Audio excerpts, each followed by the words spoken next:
So I'm back here at Bèl Detailing in Cambridge, Wisconsin. You may remember a couple years ago I had my friend Taylor detail my B8A4 a week before it blew up again. So I'm back with my Audi S4, and it's had 20 plus, well, not 20 plus. It's had 20 years of neglect and multiple track days now, and it is filthy. The paint is in pretty poor condition, so we're gonna get it all corrected. But to tell you more about that, here's Taylor. I'm Taylor, owner of Bèl Detailing here in Cambridge. Today we're gonna work on this S4, get it cleaned up for them. It is very in need of clay bar treatment. It's really rough, really dirty, tons of swirls. So just basically process here. Gonna get it washed and decontaminated, and then go through and clay bar all of the paint, get all of the iron off, all of the contaminants from periods of time where it sat outside and whatnot. Get it nice and smooth, ready for correction, and then we'll get into taping off and correcting with machine for hours. So I love old cars. I love this, so this is going to be a fun project. I'm really excited. Thank you for Chris, my buddy, bringing his another Audi to me. It's going to be fun. So yeah, that should be it. Let's get into it. Let's get it done. All right.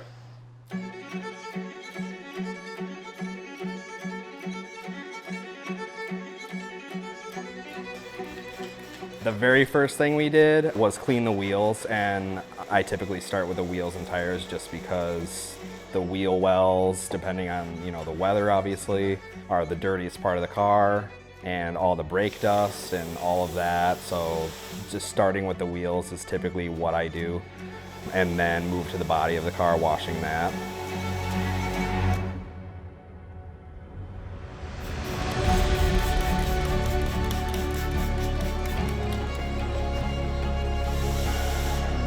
All right, we're done. You can go home.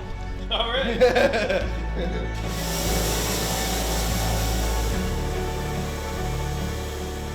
So just rinsing it first, and then we'll go and hit it with iron remover to try and eat away at a lot of the surface contaminants before we play, which I might need your help with because otherwise I'm going to be here all day. I guess I can help. Yeah, so iron remover, and then some degreaser for the bugs and whatnot on the front facing spots of the car.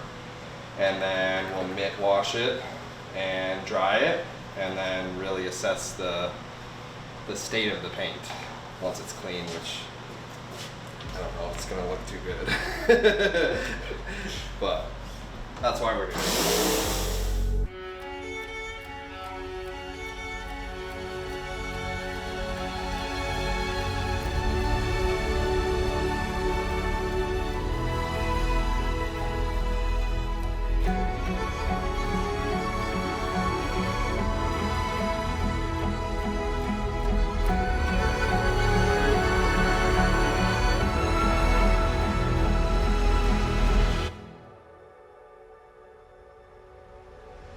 After all of that, it gets mitt washed by hand, so like actual contact wash with a mitt.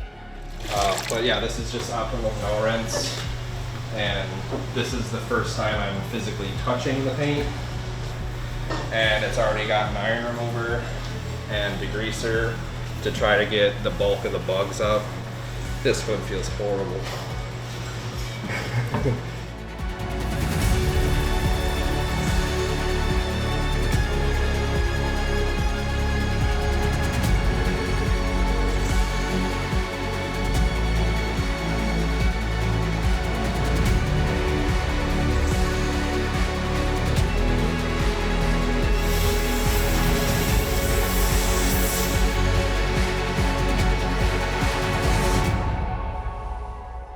So what does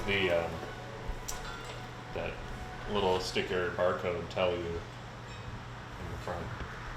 That tells me that this has been repeatedly brush washed by big machine brushes. Probably why all these edges are just torched on this car. I'll put a light on it for the camera, and we will see its true colors.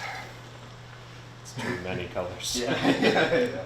After that, after it was all dried and prepped basically, we went to the mechanical decontamination process, which is just a clay bar. How much did you just do? Just this strip. Holy cow.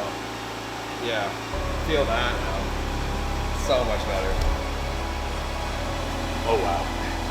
So you're basically just removing whatever is left on the surface with the clay bar, anything that's left behind. It's gonna get the paint very smooth and prepped for the polishing process, which we did just after that.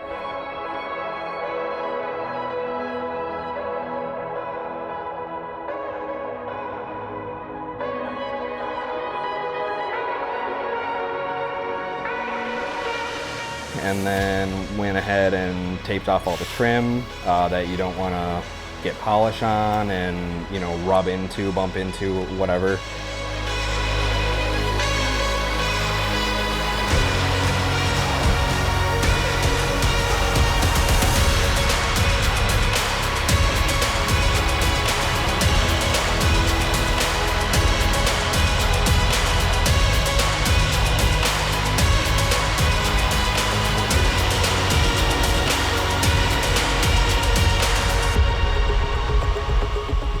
Paint correction is basically refinement of the paint, so swirls, deeper scratches to an extent.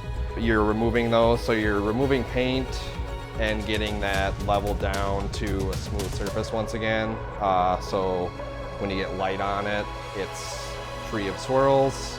It's just getting it smooth and clean and shiny. Obviously, you're getting the gloss back that years of washing and, you know, abuse rubbing on has created.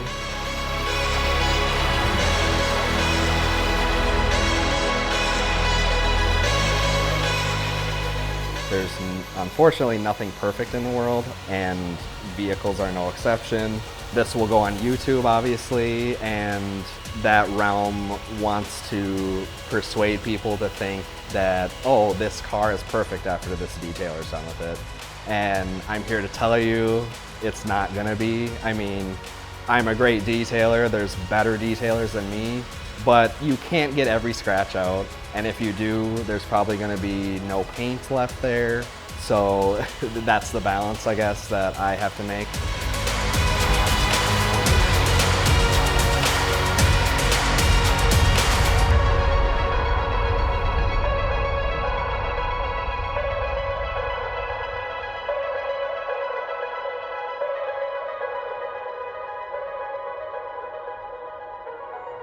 Yeah, so that might be original paint yet, because we're only at 4 mils.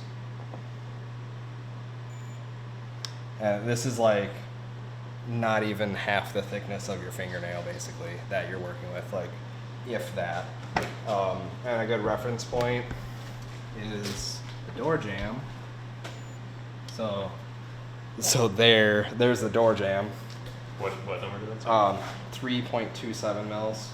And typically what that gives you a general idea of, it's never an exact science, but is that we have, give or take, 1 mil of paint to work with on that roof before we bust through, which is not very much at all. So, so like past this, I'd start to get worried, like, you shouldn't cut on this anymore, because the next person that cuts on this hard or sands on it and then cuts on it, they're probably going to be cutting it very, very thin, to the point where you'll start to see the base and the pad will turn red and No more clear. yeah, then you're done. then it looks like this. Then you have fade clear. But this is like organic, kind of. It's just naturally. It's patina. Yeah, it's patina. It is patina.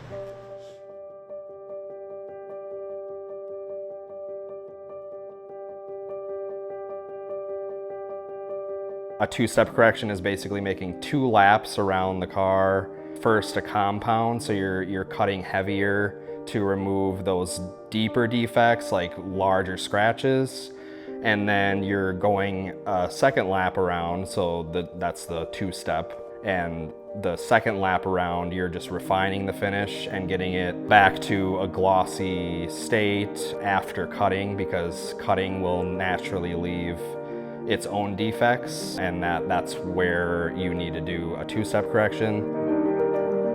We got all the panels wiped with basically an alcohol solution. That just preps the surface so that the coating adheres as best as possible. And the coating that we went with on Chris's S4 was G-Technic Exo. Really great coating. It's the lower grade coating, but it's also the topper to Crystal Serum Ultra, which all my Ultra jobs get Exo afterwards, and that's just a sacrificial layer basically.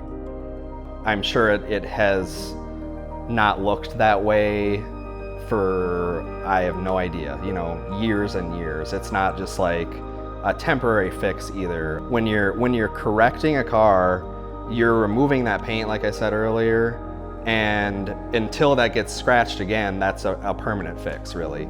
On the other hand, a wax would fill those imperfections. Wax has its place there, but the correction needs to happen to revive the paint and to get it back to, basically shed years off of the vehicle.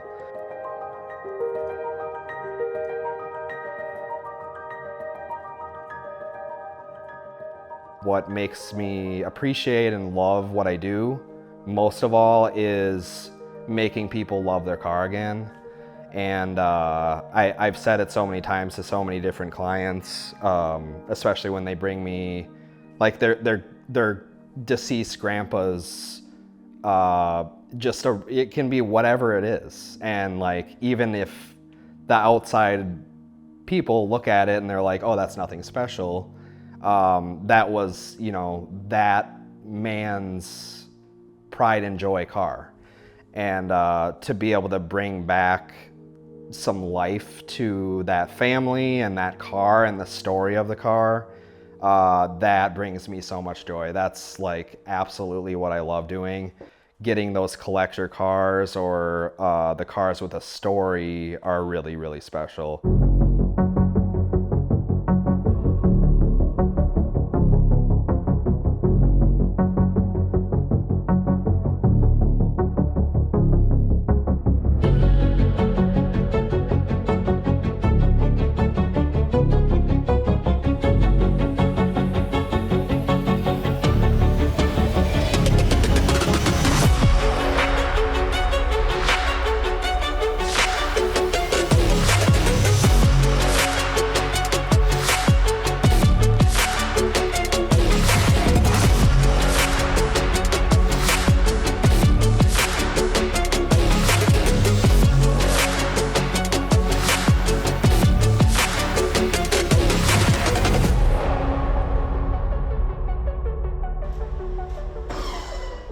Oh, and I still have a gravel driveway.